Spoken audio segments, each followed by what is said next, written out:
Are you a hermit that wants to jam with other hermits online like this? Then stick around and I'll show you step by step how to do this. I even provide a template.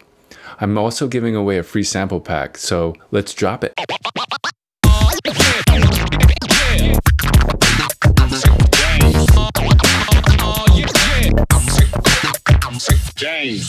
What's up YouTube, Sick James here. I figured out a way to jam with MIDI instruments and I just had to share with you.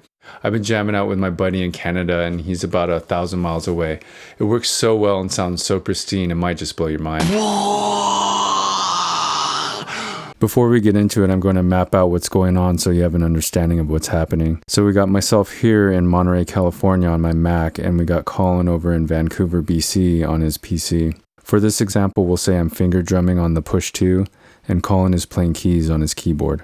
My push 2 is connected to drum rack inside of a track in Ableton Live. The push is triggering the drum rack locally and I can hear it over my speakers or my headphones. At the same time, the MIDI information from the push is sent out on a specific MIDI channel to Collin's computer. The MIDI information that's sent over the web is then connected to the same exact drum rack inside his PC. So in short, when I hit a pad on the push, I'm triggering the same sample in both locations. Collin is set up in the exact same way. He has a MIDI keyboard connected to his PC that's triggering a virtual instrument on his computer that he can hear on his speakers while triggering the same virtual instrument at my location at almost exactly the same time. I say almost because there's always going to be some sort of delay due to the routing and speed of light. No worries though, because it's minimal and I'll show you a way to compensate for it later in the tutorial. Let's talk about what you need to get going. High-speed internet, fiber, cable, DSL should all work well.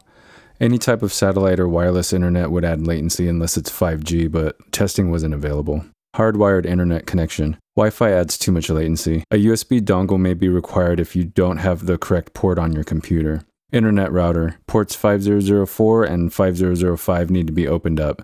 This is a crucial step. All routers are different, so you can look up how you can do this with your specific router. There's lots of info online that can help you out. Obviously, you'll need a computer. Mac or PC should be fine. MIDI controller, MIDI drum pads, MIDI keyboard, MPC, etc. Audio interface, not necessarily a requirement, but a low latency interface is preferred, especially for Windows.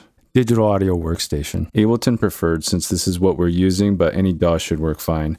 If you're not using Ableton, you may run into some issues that aren't covered in this tutorial. Virtual instruments. Same virtual instruments at each location with the same presets and patches. PC requires RTP MIDI and Bonjour to be installed. Mac has built-in network MIDI controls.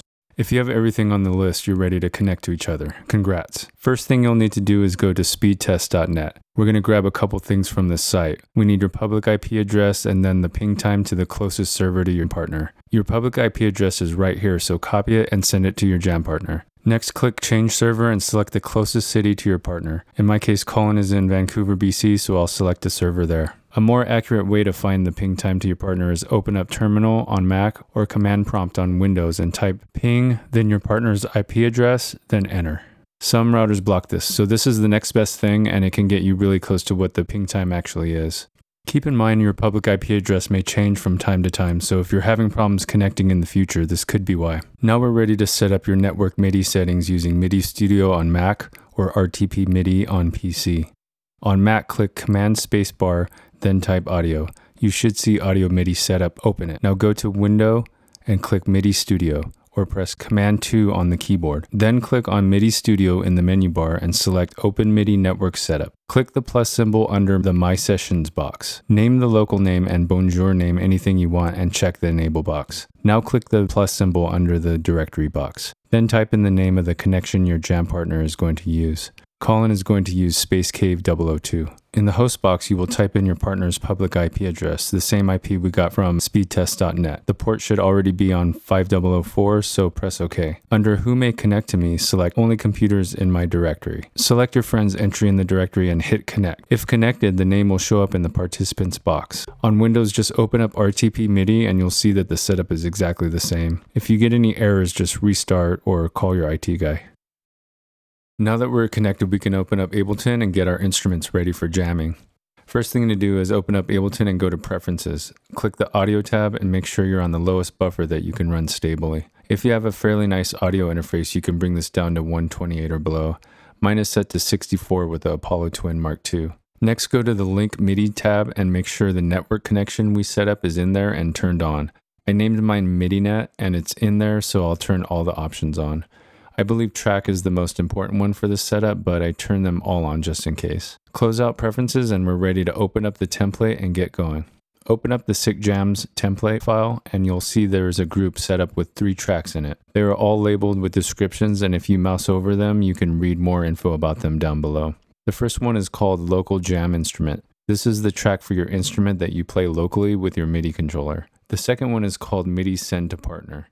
This track takes the MIDI from your MIDI controller and sends it over the web to your jam partner. The third track is called Partner's Jam Instrument. This track receives the MIDI sent from your partner, and you put the same instrument they are using on this track. So starting with the Local Jam Instrument track, you're going to put the instrument of your choice on there. I'll pick a drum rack and drop it on that track. Now on the input, I'll choose MIDI Fighter, and it can be set to all channels. Make sure it's set to in, and the output can be set to master. On the track, you'll notice it says adjust milliseconds with an arrow pointing to the right. If you don't see a place to the right to adjust milliseconds, just click on the D button on the lower right-hand side, and it should appear. The milliseconds should be set to roughly half of the ping to your partner or partner's nearest server. Now let's set up the MIDI Send to Partner track. The input should be the same MIDI controller that was selected for the Local Jam Instrument. All channels is fine. Set it to in. For the output, select the network MIDI connection that you set up. Mine is called MIDINet, so I'll select that one. Now under that, select the MIDI channel you want to send on. I'm sending on channel 2 since Collin will be sending on channel 1. And now, last but not least, let's set up the Partner's Jam Instrument track. First thing you'll do is put the instrument your partner is using onto that track. For the input, you'll be selecting the network MIDI connection again. Since Collin will be sending on channel 1, I will select channel 1. Set it to in, and the output can be set to master. So if you and your partner did everything correctly, you should be all set to jam. We've had no problems chatting on Google Hangouts while we're jamming, and it works great. The only thing you'll want to do is make sure you have headphones so you're not blasting speakers into the mic you're chatting with.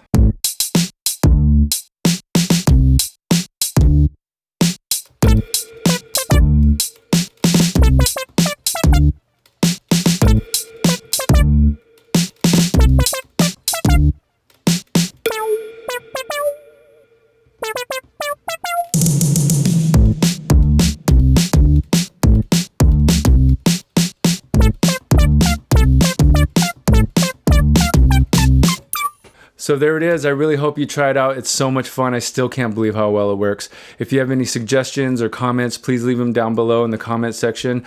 I'll leave a link down below to the Ableton template file, and I'll also include a free sample pack that I put together.